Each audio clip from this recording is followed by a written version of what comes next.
Hello classmates, hello teachers, and hello everyone. Ngayong araw na ito, halina't tunghayan natin ang iba't ibang uri ng sangguniang pananaliksik. Sangguniang pananaliksik. Sanggunian ay isang ugnayan sa pagitan ng mga bagay kung saan ang isang bagay ay nagtatakda o gumaganap bilang isang paraan upang umugnay o kumawin sa isa pang bagay. Ang unang bagay sa ugnayang ito ay sinasabing tumutukoy sa pangalawang bagay. Ang ikalawang bagay na ito ang bagay na tinutukoy ng unang bagay. Ano ang pananaliksik? Ang pananaliksik ay isang sistematikong pag-aaral o paghahanap ng mga datos tungkol sa isang tiyak na paksa. Layunin nitong pag-aralan at bigyang solusyon ang mga suliranin sa paligid natin.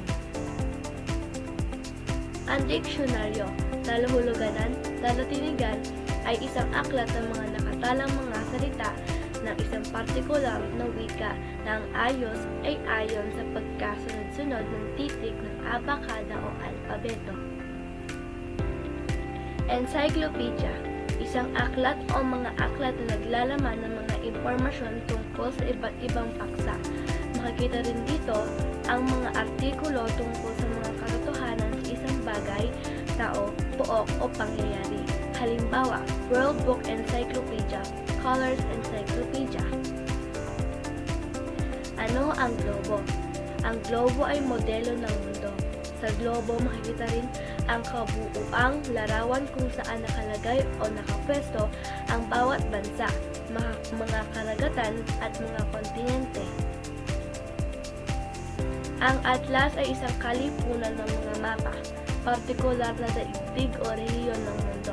Subalit mayroon ding mga atlas ng iba pang mga planeta at ng kanilang mga satellite sa sistemang solar. World Almanac, aklat na nagtataglay ng pinakahuling impormasyon tungkol sa mga puntong ng kawilihan, mga pangyayari sa isang kwento. Merriam-Webster Collegiate Thesaurus. Ang thesaurus o thesauro sa direktang baybay nito sa Filipino ay isang uri ng aklat na naglalaman ng mga koleksyon ng kataga pati na ang mga kagyat nitong mga kasing kahulugan o synonyms sa Ingles.